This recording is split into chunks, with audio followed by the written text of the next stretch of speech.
Evening, my dirty girls, and welcome to Training Tuesday.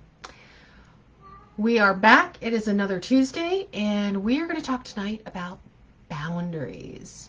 So, as you guys are dialing in here and joining me tonight, I'm going to beg for your patience tonight. As some of you know, if you've been paying attention to my Facebook video a couple of days ago, I was sharing with you a trip to I think it was the urgent care clinic at that time with my son who's 19, who was sick.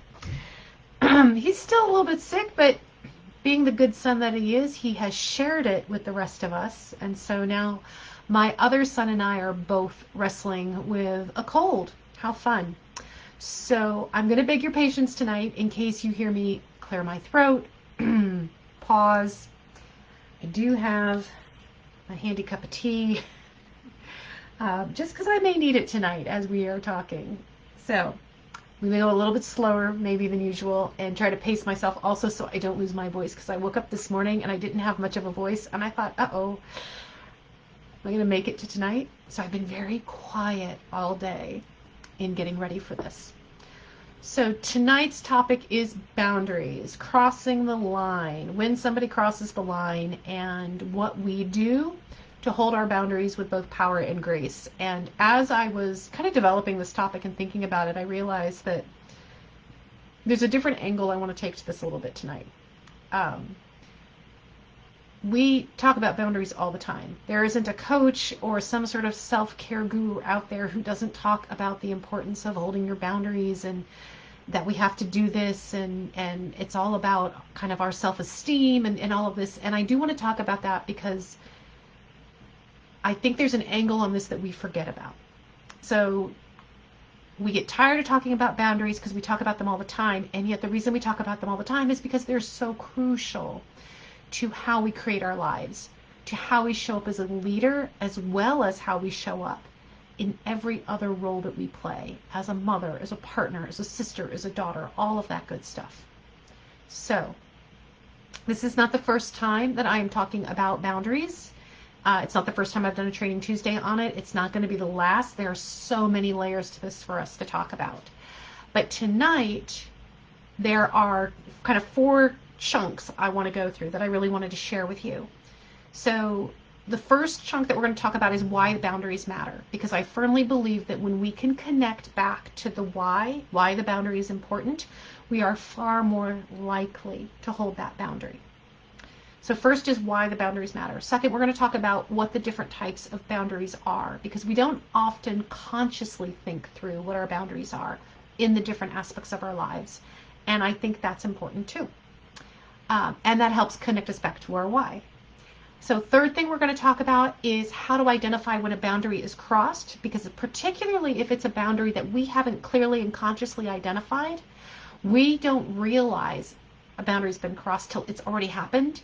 And there are ways for us to sort of identify that and figure out how to move forward with it.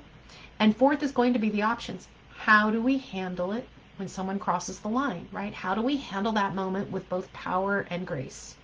So those are the topics we're going to cover tonight. It's a lot. I realize that. And hopefully I won't take up too much of your time this evening, but I just truly believe this is a rich, meaty topic that we really should spend some time with. So before I dive in, as always, welcome to Training Tuesday. My name is Natalie Hahn. I am CEO of Dirty Girls Consulting. And as I mentioned earlier, I'm fighting a cold, so here's my cup of tea. Thank you, Joyce. She says, hello, tea with honey, lemon, and ginger is good for your throat. It is. Thank you for that. That is true. Ginger can burn, and ginger also is a little bit of a stimulant, which I don't need right now. I do have my lemon, and actually, I'm a huge fan of Earl Grey tea. So, enough about that. You're at Training Tuesday. We're here every week talking about different training topics. I try to keep these conversations to about 30 minutes so that we give you enough meaty stuff to think about and you still have the rest of your day to go on with. Sometimes we run a little bit over. Every now and then we run a little bit under. And as always, I invite you to say hello in the chat. These training sessions are way more fun when it's a conversation and not just me yapping at you. So I invite you to say hello, tell me where you're from. If you're joining us for the first time, welcome. If you're one of my lovely regulars, I'm thrilled to have you here. Joyce is here, Jackie's here. Hey guys. Always happy to see you guys. Always happy to get your comments, your questions. I try to address as much as possible in real time. I do try to look to the side, and I try to keep track of the comments. So if you see me looking to the side, I will try to address your comment. And if I don't get it during the training, I will try to get it afterwards. But by all means, share. We're here to share our stories and our experiences, and as well as connect with other women. And I want you to use this time to do that. Hi, Pamela, and thank you. Thank you for joining. From Pennsylvania, excellent. I think that's Jackie's territory too. All right. So the first topic I promised we tackle is why boundaries matter, and we are going to talk about this from a leadership perspective. So, hey Jill, thanks. Good to see you. First thing I want you to do is think about your favorite teacher from high school. We all have one. And if not high school, maybe you have to go back to middle school, but you have a favorite teacher from somewhere in your academic career. The one teacher who had some impact on you, left an impression. And your favorite teacher probably has something in common with my favorite teacher, with all favorite teachers, right? Why are they our favorite teachers? It's our favorite teacher because they were passionate about their subject. They were passionate about teaching because they pushed us to be better at what we were doing, right? To be a better student, to write a better paper, to do better research, whatever it was. Our favorite teachers did not tolerate sloppy work. They didn't tolerate chaos in the classroom. They didn't put up with backtalk. They didn't waste time. They didn't put in a whole bunch of effort trying to get to be your buddy, right? The teachers that we look back on, that we looked up to, were adults. They were adults that we could talk to. They were adults that to some degree we trusted. And these adults had boundaries. That's how they led their classroom. There were boundaries around what kind of conversation was allowed, how you were allowed to speak to the teacher, how you were expected to speak to your peers, right? There were boundaries around when homework was due, what you were doing during class time, right? They had boundaries. With those boundaries, they created a culture in their classroom, right? And they owned it.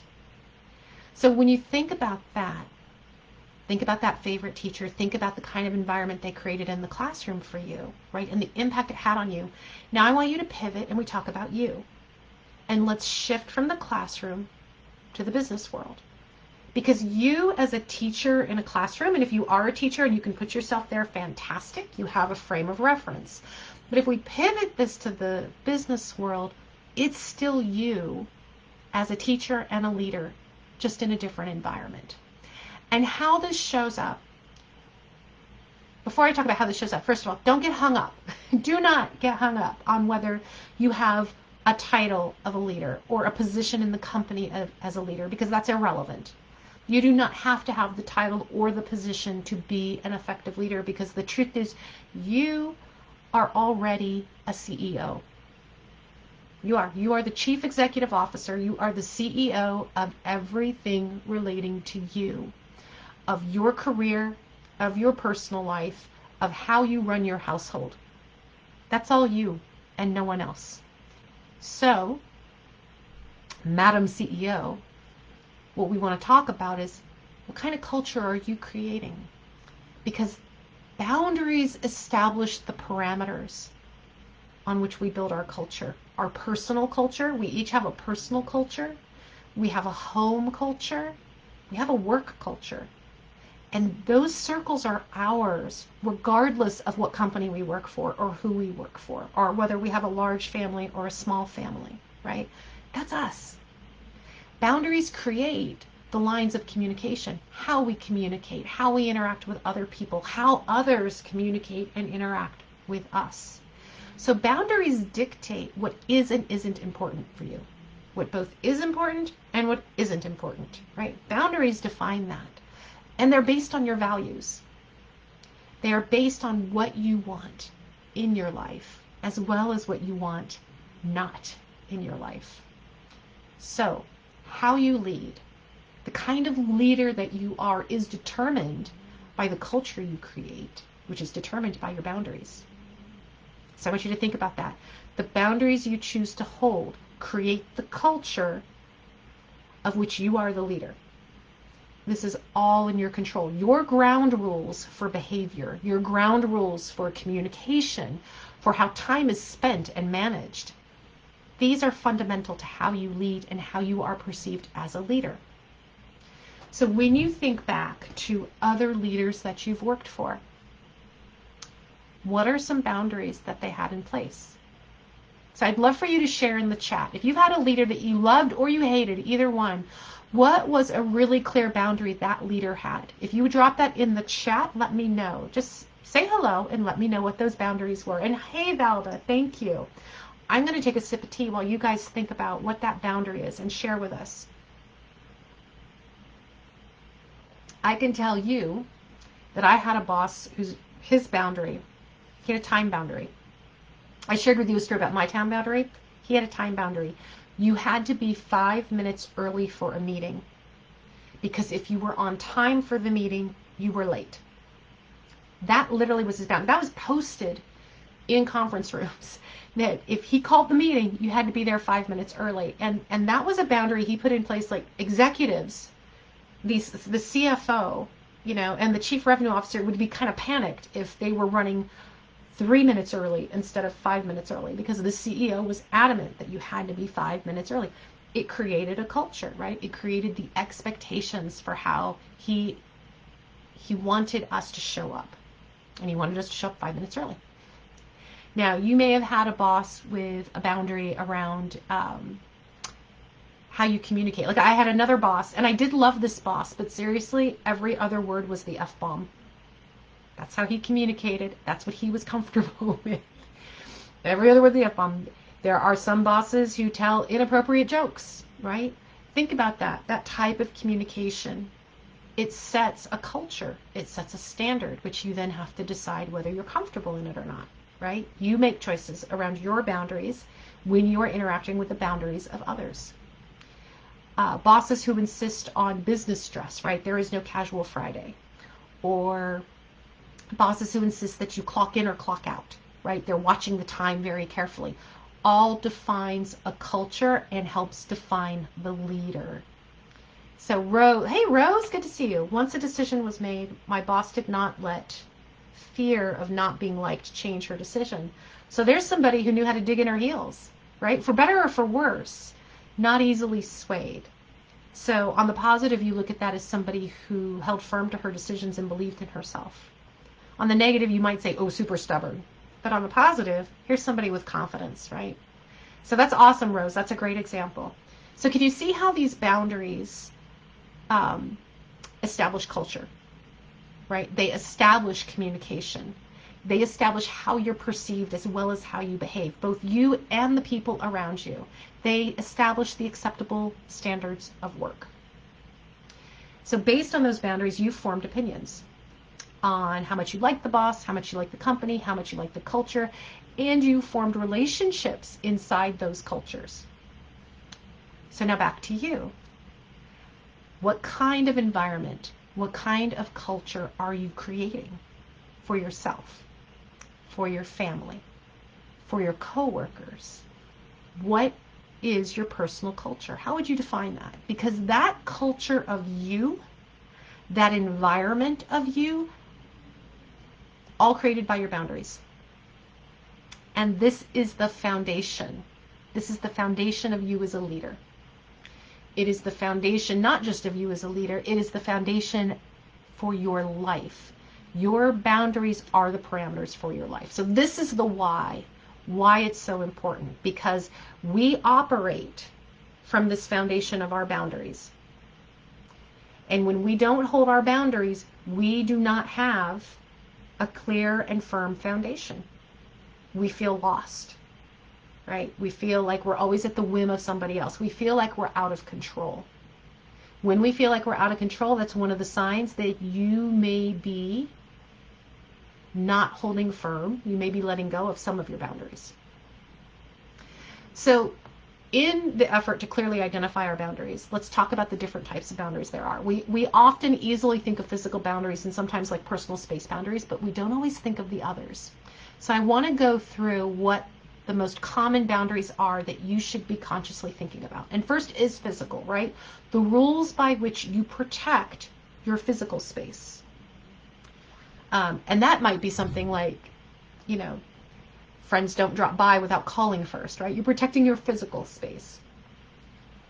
Emotional boundaries, rules by which you protect your heart. Cultural or religious boundaries, so these are the rules by which you protect your cultural and your religious values. Energy boundaries are the rules by which you protect your energy and your spirit. Time boundaries, what's important to me? Time boundaries, the rules by which we protect our time. It's our one very, very limited resource. Personal space boundaries, rules by which we protect our personal sense of comfort. And then sexual boundaries, the rules by which we protect our sexual trust. So each one of these boundaries, whatever boundaries you have in each of those categories, they're unique and they're personal to you. Do you guys remember the Seinfeld episode where they talked about, for those of you who watch Seinfeld, I saw all of it, where they talked about the close talker, the guy who like leaned in and really got in your face when he talked to you, and he was always smiling and very cheery and nice, but they were always kind of backing up. That one always made me kind of cringe because that's a personal, right? That's a personal space boundary. But we also know, I mean, there's no good or bad or right or wrong to that, right? Because we know that different cultures have different sense of personal space. What do they say? I think they say with Americans, it's like, what do we have? Like, is it 3 feet, 6 feet? Other cultures have like 2 feet, right? There's a big difference in those 12 inches between 3 feet and 2 feet. So what is a boundary of yours? When you think about those 7 categories, I'm pretty sure 1 or 2 fairly clear boundaries of yours come to mind, right? What is a boundary of yours? I'd love for you to drop in the chat. What is a boundary of yours that is one of your hardcore no-go zones? Like, this boundary is always in place. Don't care who it is, don't care what happens. This boundary stays firm. Maria says, honest communication. Was that a boss of yours, Maria, or is that a boundary of your own? Because that is one, right? When we demand honesty in communication, then we have to think about what that means, right? We're talking about clarity. We're talking about openness and transparency, which means we're also talking about how to be vulnerable. Valda, all of these things are particularly important now that many of us are working at home. Yes. Setting boundaries between work, home, and family. That is absolutely, absolutely true. I have an earlier training I did on boundaries.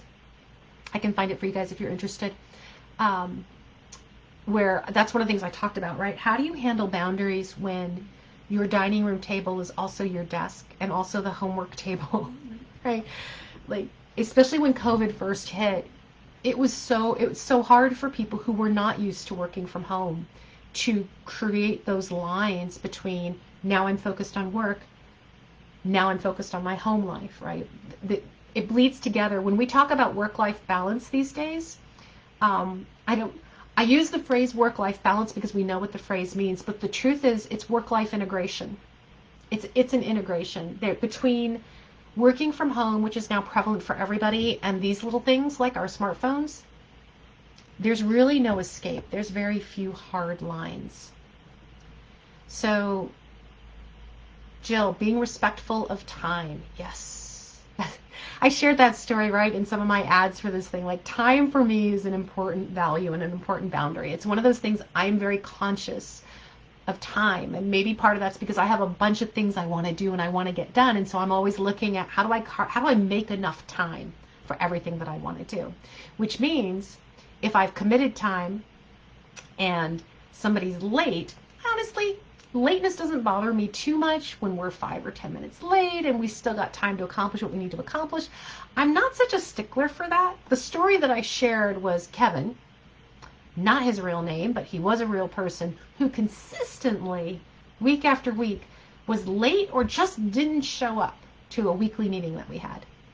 And I got no text, no email, no phone call, nothing to indicate that either he was going to be late or he wasn't going to show up. So after several weeks of this in a row, I was just ticked off. Like, don't waste my time. I got other things I can be doing rather than sitting around wondering if Kevin's going to waltz in the door. So yeah, time, I'm with you on that one, Jill. Respectful of time is important. Maria, your own. So honest communication is your own boundary. Absolutely. Rose, working on the boundary of when I'm off from work, I'm off. Isn't that a good one? To be able to put down the phone or at least not check the email, right? So all of these, right? These are great, guys. These are all your boundaries. Now think about that. The boundaries that you put in place are creating the life and the lifestyle that you want to live. So I encourage you to go through all 7 of those categories. And I have a worksheet that I'm happy to send you guys. I'll talk about it a little bit more at the end. That just gives you a space to think about all 7 categories and figure out what your boundaries are. And the reason why I want you to have the worksheet is because once you're clear on your boundaries, you can actively get into the 4th thing we're going to talk about, which is how do I hold my ground? But first, 3rd category. So we've talked about why they're important. They're important because our boundaries are actually core and integral to who we are and how we live our lives. 2, the different types of boundaries. There are the 7 categories. 3, how do you know when a boundary has been crossed? We think it's obvious, but sometimes it's not, especially if it's a boundary that we hadn't realized was such a firm boundary until the moment it's crossed. Right? Or a boundary we hadn't fully verbalized until the moment it's crossed. And what makes boundaries funny and difficult is that we get triggered. That's our first clue that some kind of boundary has been crossed. We get triggered and not in a good way. So when boundaries are in place for 2 reasons. 1, to keep the good stuff in our lives protected, right? We want to hold on to the good stuff that we've created. And 2, to keep out the stuff that we don't want. And the stuff we don't want, it doesn't have to be evil stuff. It can be innocuous stuff, right? So here's my boundary. Here's my life that I've created and I love it. And I don't like jelly beans. I don't like jelly beans, so I don't have them in my life. Like, is that a really hard and fast boundary? No, but I'm just trying to give you an example. Jelly beans don't come in my world because I don't like them. I have no use for them. Other people may love jelly beans. Fine, it's in their world, not a boundary for them. Boundaries are to protect the good stuff we want and to just keep out the other stuff that we have little interest or no interest in. So when a boundary has been crossed, we are now vulnerable, right? We've been triggered because we are now vulnerable. Something has crossed our boundary and now we're at risk. The good stuff is at risk. The icky stuff we didn't want might be seeping in. And when we feel vulnerable, fear is triggered, right? The fear of, oh my God, what's going to happen? What happens if the icky stuff gets in? What happens if my good stuff is at risk? How is this impacted? And when our fear is triggered, it is the beacon light for our gremlins to come running. The gremlins are the inner critic, right? The voice in your head that consistently tells you you're not good enough, you're not smart enough, you're not thin enough, you're not fast enough. It starts telling you your boundaries are bunk. Your boundaries don't matter. And so we start to question ourselves. We start to question our boundaries. We think maybe I'm being too rigid. Maybe I'm being too tough. Maybe I'm too sensitive. Maybe this person is right and I should just let it go. We question why we put the boundaries there in the first place. We doubt ourselves. And then we doubt if our boundaries actually even matter. And then maybe you decide it doesn't matter. I can put up with this. It's fine. It's fine. How many times have you said that? It's fine. I can deal with it. You can tough it out. Because you're capable and you're smart and whatever. You can tough it out. So here's the thing, my lovely ambitious women, here's the thing. Toughing it out is not creating a life that you want. It's not creating a life you love. It's not creating the career path you want. It is not creating anything that you want. Toughing it out, when a boundary has been crossed and you let it go, toughing it out is how you are tolerating what other people want. Not what you want, but what other people want. The other people who are crossing your boundaries. You're living their life. You're living their values at that point, not your own. Now, at the same time that you are talking yourself out of holding your boundaries, right? You're telling yourself that you're being too sensitive or you're being too rigid, or yes, Joyce, that's a perfect one. Maybe I'm expecting too much of other people. Precisely. The same time that this is going on in your head, do you know what else is happening? You're feeling a little nauseous, getting a headache, feeling tense. You might have a lump in your throat. You might have tightness in your chest.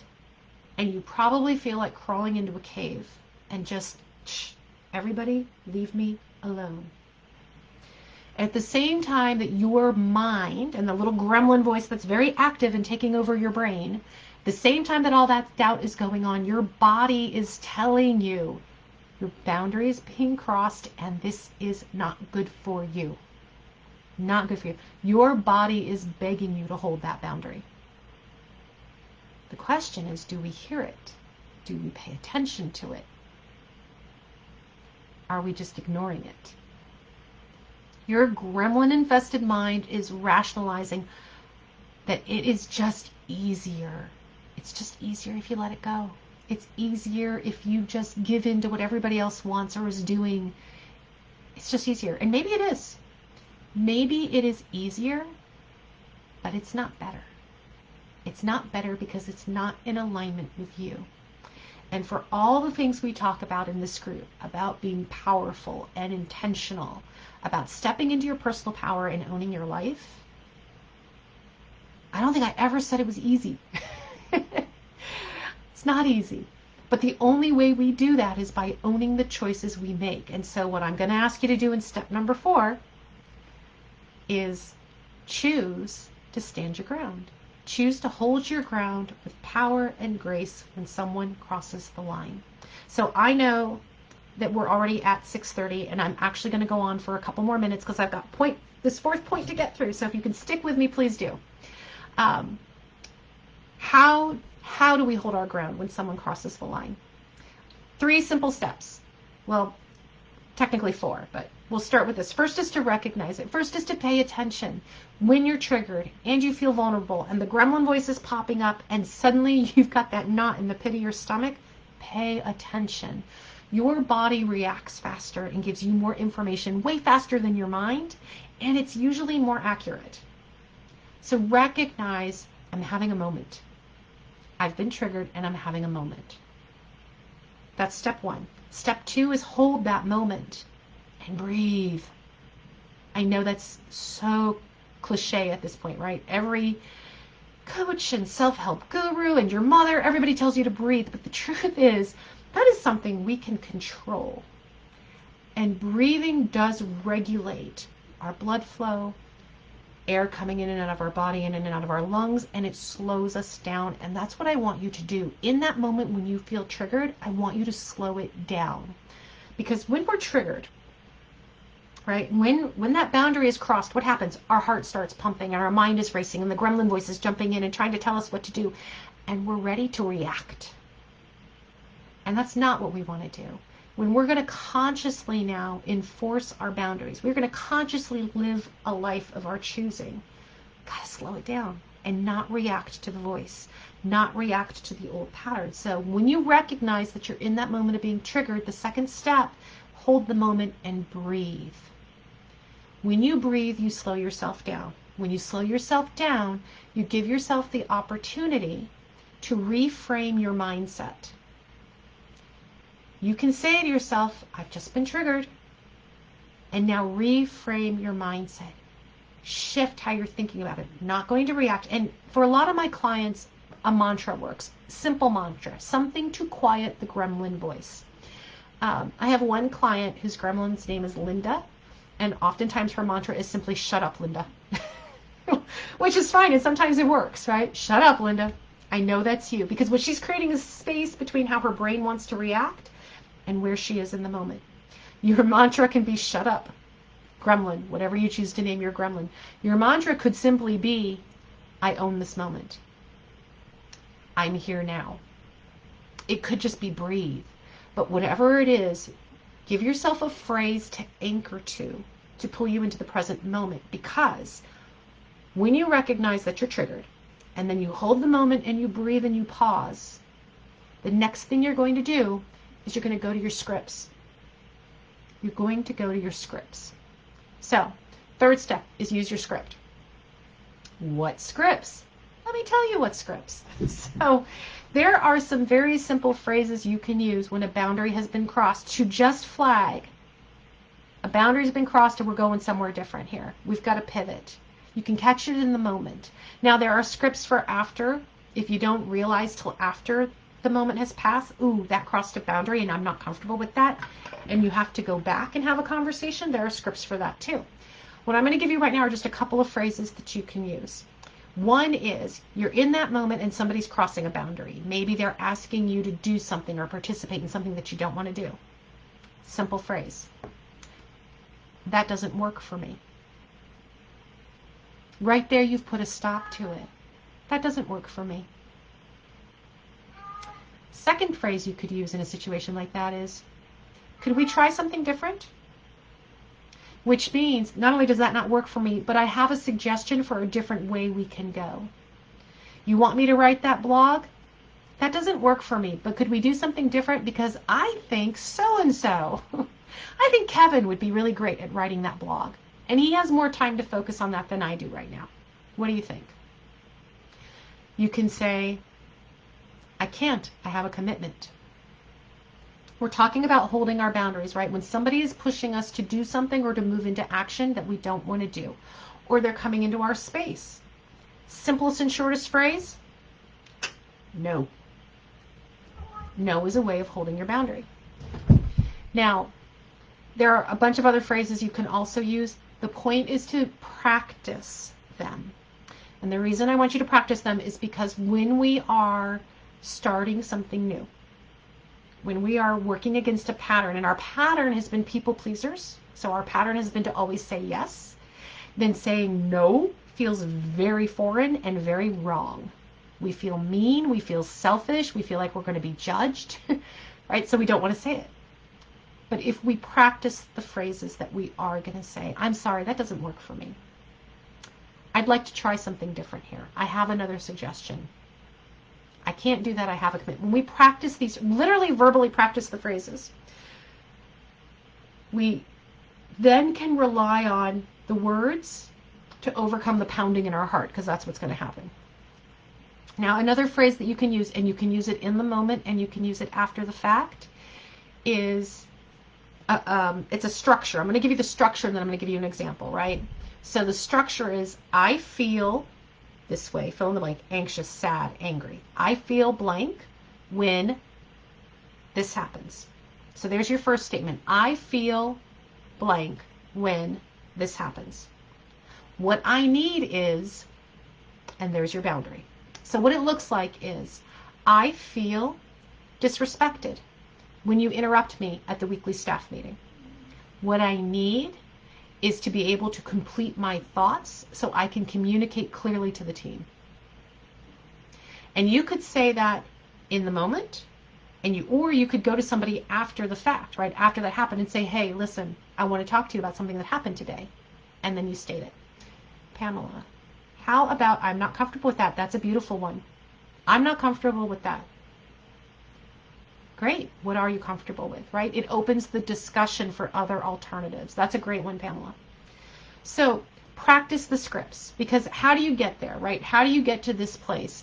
First is you have to acknowledge your boundaries. Take the time to identify what they are.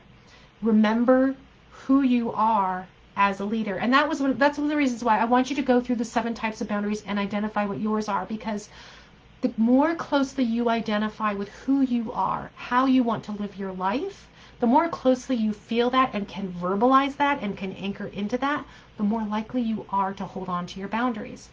Now, you can create a vision board, you can create a mission statement, but I want you to do something that concretely puts your vision of who you are as the CEO of your career, as the CEO of your home life, as the CEO of your life overall. Something concrete that reminds you what these are. right? What are the values and boundaries that matter to you for you to show up as the leader that you want to be, right? Who is that person? So that's one thing you have to do. Acknowledge your boundaries. 2, you have to believe in yourself. We don't hold our boundaries if we don't believe in them, if we don't believe that we deserve them. And the truth is, nobody actually crosses our boundaries. We do. When somebody crosses a boundary, it's because we've allowed it to happen. Whether it's intentional or unintentional, and our boundaries get crossed unintentionally all the time. People aren't necessarily evil and looking to do that. They don't know. But they don't know if we don't hold it. The only way to preserve your boundaries is that you have to be willing to uphold them yourself. That's your job. Remind yourself that you don't owe anyone an explanation. You don't owe anybody a defense of why your boundaries are what they are. They're your boundaries. They're for you. You don't have to explain it to your partner. You don't have to explain it to your children, to your parents, to your coworkers, to your boss. If you have a boundary, it's yours. There is no reason for you ever to feel defensive about what you're trying to protect and create in your life. It's yours. I cannot emphasize enough. Practice the scripts. Just practice it. It is so uncomfortable for us to think about disappointing someone else, to think about pushing back, right? We're so afraid that they're going to think we're selfish, or they're going to think we're mean, or that they're going to make fun of us, right? We worry about that. If you practice the scripts, then when you're at that moment, when you're nervous, when you're at that moment where the heart is pounding and your face is flushed and you open your mouth and like you've forgotten everything, those words will be automatic. You will know them already and you just have to utter them. They won't be so new to your tongue that you can't say them. When you say the words and you believe you deserve your boundaries, they become really easy to hold. And you'll be amazed at how receptive people are. Most people are not offended by boundaries that we put in place. They just didn't know. Finally, forgive yourself, because you are going to cross your own boundaries many times. We're human. It's what we do. You're going to, and sometimes you will consciously choose to cross the boundary, and sometimes you will have forgotten, or you will have lost your voice in that moment, and it just means keep practicing. So forgive yourself and then do it again. Acknowledge what the boundaries are, believe in yourself, remind yourself that you are entitled to your boundaries and you owe no one an explanation, and practice the scripts. So, I know we went over time. Thank you for sticking with me, ladies. That covers most of what I wanted to talk about with boundaries tonight, but we're short on time. And yes, Pamela, you're absolutely right. It's because we show people how we want to be treated. When we are treated a certain way, yes, there's a certain amount of responsibility of the person who's talking at us or behaving towards us. And then there's us choosing to accept that behavior or accept that language or accept that pattern or not. And the choices we make in setting the boundary can be anything from a verbal communication to leaving the room, to leaving the state, to blocking somebody on Facebook. There are lots of ways we can set boundaries. So, if you would like a copy of the worksheet where you can start framing out what your boundaries are in the 7 categories I talked about, I would love for you to drop the word mine, because we're talking about my boundaries. Well, we're talking about your boundaries. So drop the word mine in the comments, and I will reach out to you and I'll get you a copy of the worksheet where you can just spend a little bit of time thinking about what are your boundaries and getting really clear on what's important to you as you are the CEO leader of your career and your life. Also want to mention that if you want to talk more about boundaries or do more work on boundaries, I'm going to invite you to a Dirty Girl Mini Dig. That's the 15-minute free coaching call that I offer you guys who are inside this group to spend a little bit of time with me to talk through what's your goal and how do you want to get there. And the goal of the 15-minute coaching session is to focus on getting you one step closer to your goal. So we can excuse me, I knew the cold was going to kick in. So we can talk about your boundaries, We can talk about actually any other goal you have for yourself in your career. But we'll take 15 minutes to just focus on you. So, love to talk to you, ladies. That 15-minute mini dig is not it's not a sales pitch. 15 minutes is focused on you. If you are interested in coaching together, we will have that conversation separately. So I am going to flag for you guys that my group coaching course, I'm starting another cohort in the beginning of December. Would love to see you guys there. So we can chat more about that. And chaos is erupting as I end this. That's my cat jumping all over the room. So I do have the Accelerate Your Career. It's a 10-week course. Would love to tell you guys about it, but that will be a separate call. What I want to focus on now is you and your boundaries. So mine in the chat for the worksheet, and drop dig in the chat if you would like to have the Dirty Girl mini dig conversation, 15-minute coaching conversation just focused on getting you a little closer to your goal. So that word is dig. Thank you, ladies, for sticking with me tonight. Thank you for bearing with my cold and my tea drinking. I appreciate it. Have a fabulous night, and I will feel better. Thank you, guys. Talk to you soon.